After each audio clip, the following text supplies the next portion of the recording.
what the heck am I talking about? Services and new sales. Again, this is kind of the softer side of sales. So if you guys want me to talk about cold calling or door knocking and numbers, this is you're probably not going to get too much out of this class, because we're not going to talk about that at all as far as how you're going to build this into your business. But there are going to be a lot of takeaways that you can start applying to your business that will long-term help you get business, okay? Who is familiar with Start With Why? Anyone? Simon Sinek? And I have a list of like recommended reading at the bottom of the list. I will reference some of those books in this presentation. Some of them I won't, but I think they're really great ones to consider looking at and getting some stuff that you can apply to your businesses. So I love this book by Simon Sinek. It's about leadership. So how many of you are leaders? How many of you consider yourself leaders? I feel like everyone's hands should be up. How many of you are in control of your business? So you are all leaders. You are all basically your own boss, like, right? If you want to get that commission check at the end of the day, you are the one who's in complete control of that. My first thing I want to talk about is, for those of you who are kind of hesitant on, do you have a why? How do you come up with a why in your business? How many of you have a vision board? Do you all know what vision boards are? Because sometimes they assume that you know your goals, but speak up. It was the dreams, the things that you want. Yes, but I think the first word is the most important part. The vision. The vision, and they have to be, the whole point of a vision board is to have a daily reminder in front of you that you can see. Because we can have hopes and dreams all day long, right? And we get very busy and we might forget about those hopes and dreams along the way somewhere. But if you have something that you see on a regular basis that's kind of telling you. So I have a vision board. It actually looks pretty similar to this. And I love my vision board. I do have some, like just some quotes, some positive affirmations, and I think those are great. Are you guys believers of like the positive affirmations? I think those are great. But is a positive affirmation going to get you from point A to point B? Right? Like I could wake up every morning and say, I'm a size 2, but that's just not true. Like you know what I mean? Like I can tell myself whatever I want, but unless I'm doing the work to get to that point, it's never gonna happen. So the vision board can be very, very powerful, but it is work. PC News fans, How many of you have been to that fish market? Some of you, yeah? Did you actually get to see them throwing fish around? So yeah, for those of you who don't know, so that's the Pike Market, Fish Market in Seattle. It's this huge open air market and they have lots of cool different shops, but they are pretty much the main attraction there. Now, how many seafood shops do you think there are in Seattle? Probably a lot. How many seafood shops do you think are throwing fish? Right? So they're world renowned. People, I mean, they know that if they're gonna go there, they're gonna see the flying fish, and that's part of why they go there. But I love this particular clip because what did the former owner, did you catch what he said about their customers? Oh no, if you get them in, they're for life. But what did he say? How do you get them? I've got the exact quote. He said, we create a relationship of love with our customers. We create a relationship of love with our customers, and we know we have them for life.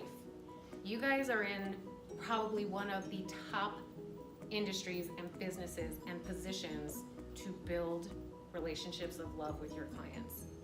Because how personal and intimate is it to buy a home, right?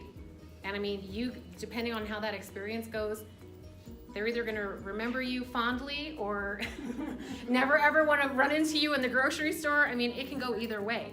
But if you create that relationship of love, then you're talking about you had that transaction, they're gonna recommend you to everyone that they know and love because they love you. And you're gonna have them for life and everyone else they know. So I just absolutely love that. That is an inspiration, absolutely 100%. I'm sorry that I started saying manipulation. This little hair salon is on 24th Street in Ogden. And I drive by it all the time, and I don't think that sign was always up there, but maybe because I was thinking about it, I saw it one day and I had to stop and take a picture because it's a hair salon. They could have put hair salon or barber shop or some other term that we would know I can go there to get my hair cut. But they put image maker. Like that, does that create a different picture in your head of what is going to happen when you go in there and then you walk out and you're gonna be like, they made my image. So how you brand yourself will be how you set yourself apart. So here's my question. Who were all of those athletes competing against? Themselves. You guys are so good. You're so good. So here's my question for you. Who are you competing against? Old age. Girlfriend, technically we all are. Like it's a battle every day. When you sit down in your goal setting at the beginning of the year, are you thinking about what every other realtor is going to do this year? I hope not, right? Because your business is going to be what you're doing. And I love that video because even on the teams, you have to bring your A game. You have to bring your 100%. How many of you have heard of Sarah Sellers? Of course you haven't.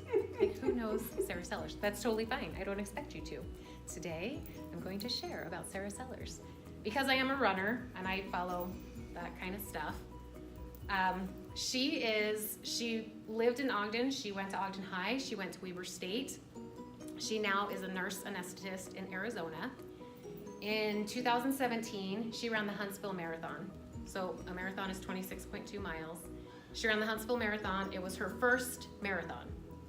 And she did really well. So she qualified to run the Boston Marathon. How many of you have heard of the Boston Marathon? It's pretty iconic. It's like a legendary marathon.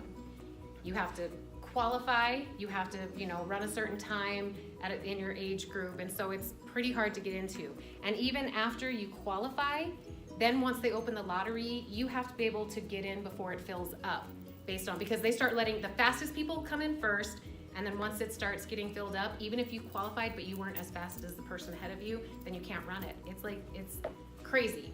So she ran Huntsville in 2017, ran it so well that she qualified, so she signed up to do the 2018 marathon, Boston Marathon.